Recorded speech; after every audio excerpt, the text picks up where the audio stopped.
My name is Tyler, and I'd driven out to the Bighorn Mountains to escape the wreckage of my life back in Denver. The city had chewed me up and spit me out. First, the layoff from my graphic design job. Then the gut-wrenching breakup with Alex, who I'd thought was the one. "You're too closed off, Tyler," he'd said, packing his bags. "I need someone who feels something." So here I was, pitching a tent in the middle of nowhere, hoping the vast emptiness would swallow my pain. But that shot changed everything. The cowboy stepped into the light of my flickering campfire, his boots crunching on the pine needles. He was tall, broad-shouldered, with a weathered Stetson hat casting shadows over his chiseled face. His eyes were a piercing hazel, and a 5 o'clock shadow dusted his jaw. He wore a faded denim jacket over a plaid shirt, jeans tucked into scuffed boots, straight out of some Western movie, but real, raw, and radiating authority. "Answer me, city boy," he demanded, slinging the rifle over his shoulder. "This ain't public land. You're trespassing." I stammered, my hands raised. I didn't know. The map said it was national forest. "I'm just camping. Alone." He eyed my setup, the cheap tent, the cooler of beer, the backpack spilling with snacks. A smirk tugged at his lips. "Alone, huh? Looks like you're running from something. Or someone." His words hit like a punch. How could a stranger see through me so easily? I lowered my hands, trying to steady my voice. "Maybe I am. What's it to you?" He chuckled, a low, rumbling sound that sent an unexpected shiver down my spine. "Name's Jake. I own the ranch bordering this spot. Poachers have been hitting us hard lately. Deer, elk, you name it. Thought you were one of them." "Poacher? Me?" I laughed nervously. "I can barely start a fire without matches." Jake holstered the rifle on his saddle. Wait, he had a horse? There it was, a sturdy bay gelding tied to a tree nearby, grazing quietly. He walked over, unstrapping a flask from his belt. "Here, whiskey. Calms the nerves after someone shoots at you." I took a swig, the burn grounding me. We sat by the fire, the tension easing as stars dotted the sky. Jake talked about his life. Growing up on the family ranch, losing his parents young, fighting to keep the land from developers. "It's all I got," he said, staring into the flames. "This place, these mountains, they don't judge you." I opened up too, more than I'd planned. About Alex, about feeling lost in a world that expected me to be tough, unfeeling. "I'm gay," I blurted out, testing the waters. "That's part of it. Denver's progressive, but inside, I still feel like an outsider." Jake didn't flinch. "Out here, labels don't mean shit. It's about who you are when the chips are down." His gaze met mine, intense, and for a moment, the world narrowed to just us. That night, he stayed. We shared stories until dawn, laughter mixing with confessions. When he left at sunrise, promising to check on me later, I felt a spark, something alive in the ashes of my heart. The next days blurred into a rhythm. Jake rode by each evening, bringing fresh trout from the stream or coffee from his ranch house. We'd hike trails he'd known since childhood, him pointing out elk tracks or hidden springs. His touch was casual at first, a hand on my shoulder to steady me on rocky paths, but it lingered, electric. One afternoon, under a canopy of aspens turning gold with fall, he kissed me. It was sudden, fierce, his calloused hands cupping my face. "I've been wanting to do that since I saw you," he murmured. I melted into him, the kiss tasting of pine and possibility. Our nights grew intimate. In my tent, under blankets, we explored each other with a hunger born of isolation. Jake's body was a map of hard work, scars from barbed wire, muscles honed by ranch life. He was gentle yet commanding, whispering praises that healed wounds I didn't know I had. "You're beautiful, Tyler," he'd say, tracing my skin. "Don't let anyone tell you different." But doubts crept in. Jake was evasive about his past. "Exes?" I'd ask. He'd shrug. "Nothing worth mentioning." I pushed it aside, lost in the romance of it all, the cowboy and the city boy, finding love in the wild. Then came the storm. Literal and figurative. A thunderstorm rolled in, lightning cracking like gunfire. Jake insisted I come to his ranch house for shelter. It was a modest cabin, filled with family photos and the scent of leather. As rain pounded the roof, we made love by the fireplace, passionate and raw. In the afterglow, I noticed a photo on the mantel. Jake with a woman, arms around each other, smiling. "Who's that?" I asked, heart sinking. He tensed. "My wife. Ex-wife. Sarah. Ex." I pressed. He sighed. We divorced last year. She left for the city. Said ranch life was too lonely. Relief washed over me, but something felt off. We fell asleep entwined, the storm raging outside. The next morning, while Jake was out checking fences, I snooped, guiltily, but curiosity won. In a drawer, I found letters. From Sarah. Recent ones. I miss you, Jake. Come to Seattle. We can start over. My world tilted. He was still in touch? Planning to leave? When he returned, I confronted him. You're going back to her? His face paled. Tyler, it's not. But it was. He'd been writing back, torn between his old life and this new spark with me. I didn't mean to hurt you, he said, eyes pleading. This thing with us. It's real. But Sarah, she's family. Betrayal stabbed deep. Family? What am I then? A fling. We argued, voices echoing in the cabin. He reached for me, but I pulled away. I thought you were different, I shouted. But you're just like Alex, afraid to commit. I stormed out into the rain, grabbing my gear, driving away from the mountains that had promised healing. Back in Denver, the city felt even more suffocating. Skyscrapers loomed like accusations, and my apartment echoed with silence. I threw myself into job hunts, freelance gigs, anything to drown out Jake's memory. But nights were torture. I'd dream of his touch, his laugh, waking with an ache that no hookup app could fill.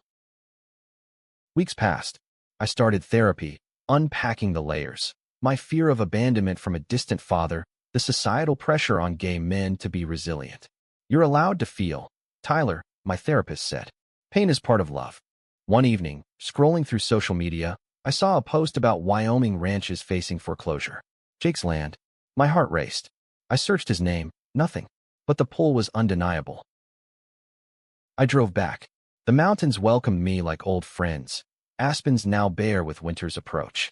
His ranch looked the same, smoke curling from the chimney. I knocked, nerves jangling. Jake opened the door, looking haggard, bags under his eyes, stubble thicker.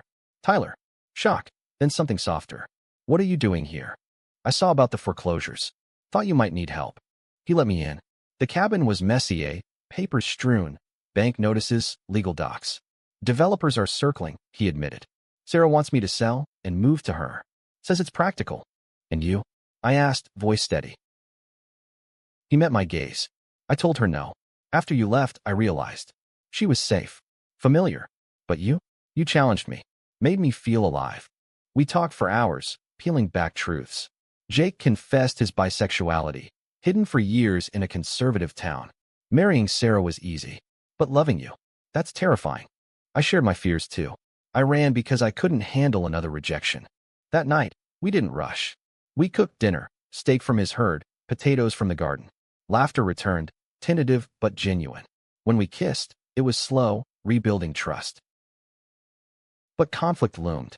The next day, a developer arrived, slick suit, briefcase full of offers.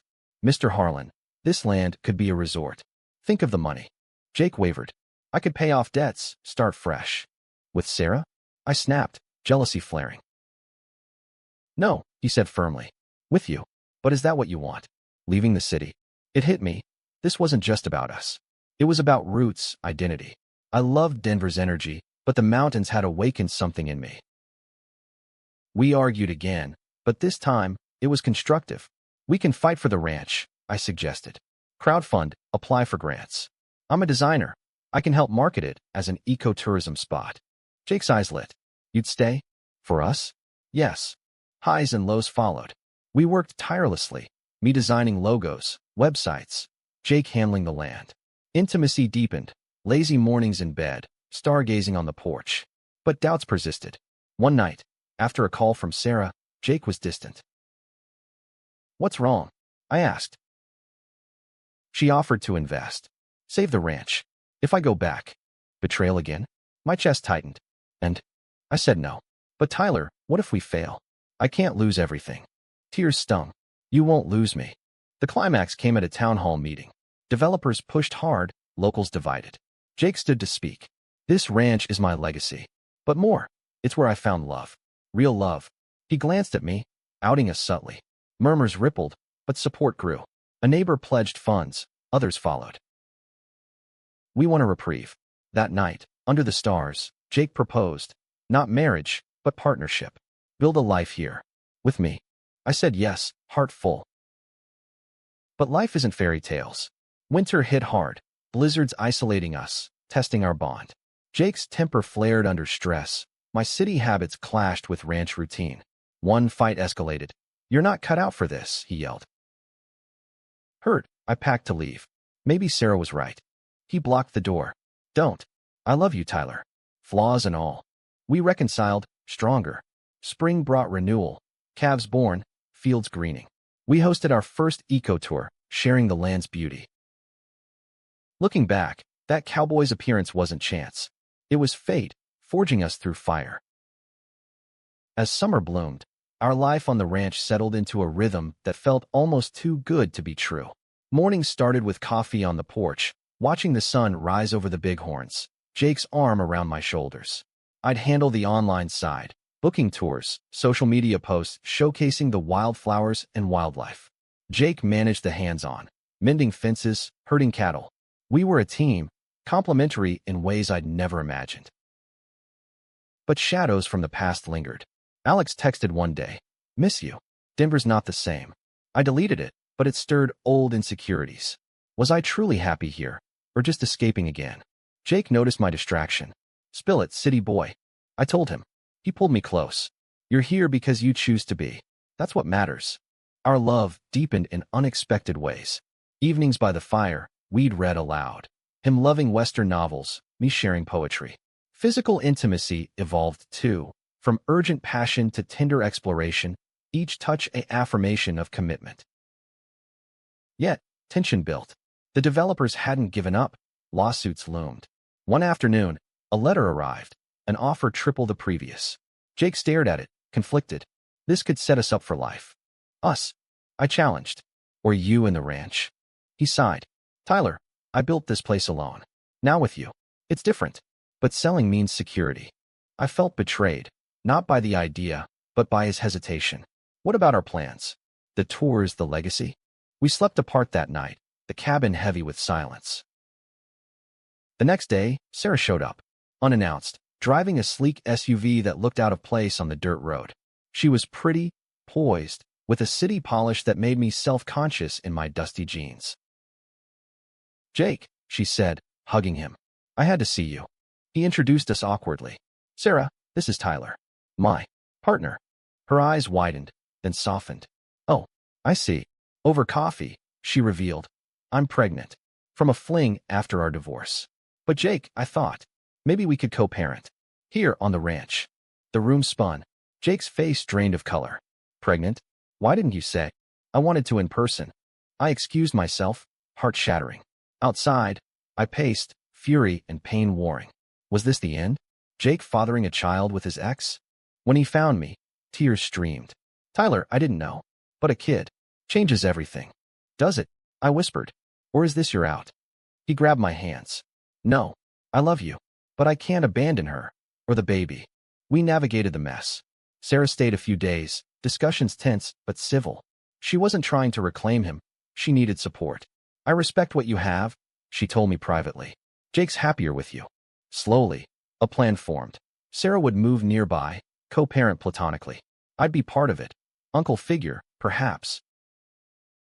But doubt festered. One night, after Sarah left, Jake got a call from the developers. I overheard. If you sell, we can include a clause for family housing. He hung up, guilty. Just listening. Betrayal boiled over. You're considering it? After everything. The argument exploded. You don't get it, Tyler. This land is my blood. But with a kid on the way, I have to think bigger. And me?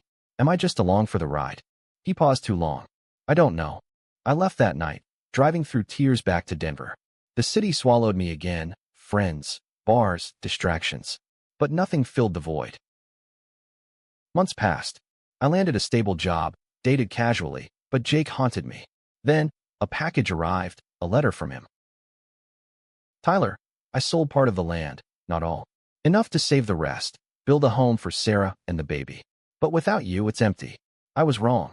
Come back. Please. Emotion surged. I drove out, arriving at dusk. The ranch glowed with lights. Jake waited on the porch, holding a newborn, his son, Eli. Sarah's resting, he said. This is our family now. If you'll have us. Tears fell. Our. He nodded. I choose you. Every day. We embraced. The baby between us. A symbol of new beginnings. Life evolved. Me balancing remote work with ranch duties, helping with Eli. Challenges came. Homophobic whispers in town. Parenting hiccups. But love anchored us. One evening, watching Eli toddle, Jake said, "You changed my life, Tyler." From that first shot, I smiled. And you saved mine. Years unfolded like the seasons on the ranch. Predictable, yet full of surprises. Eli grew into a spirited toddler, his laughter echoing across the fields as he chased chickens or rode piggyback on Jake's shoulders. I found joy in fatherhood I never anticipated, teaching him to draw while Jake showed him how to saddle a horse. Sarah became a friend, her presence a reminder of grace in complexity. But peace was tested.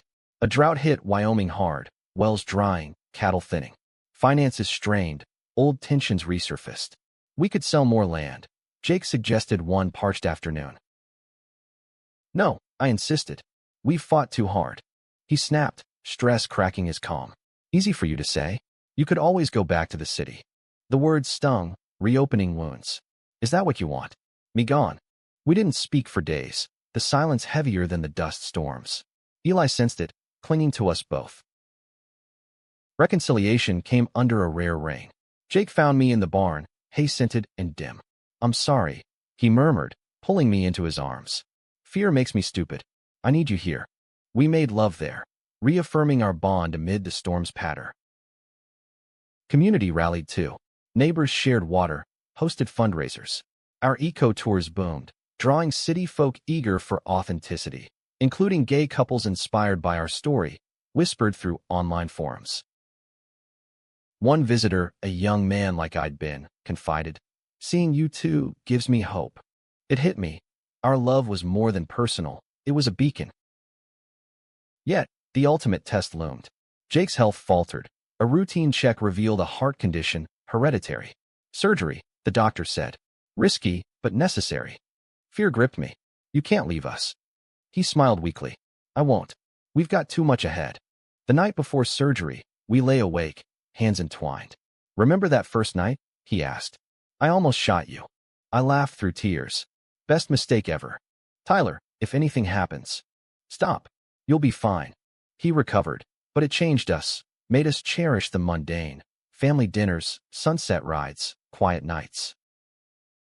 Eli's first school play, us beaming from the audience. Anniversaries marked with picnics where it all began. Even Sarah found love again, a kind teacher in town. Reflecting now, that Cowboy's appearance wasn't just a twist of fate, it was a catalyst for growth.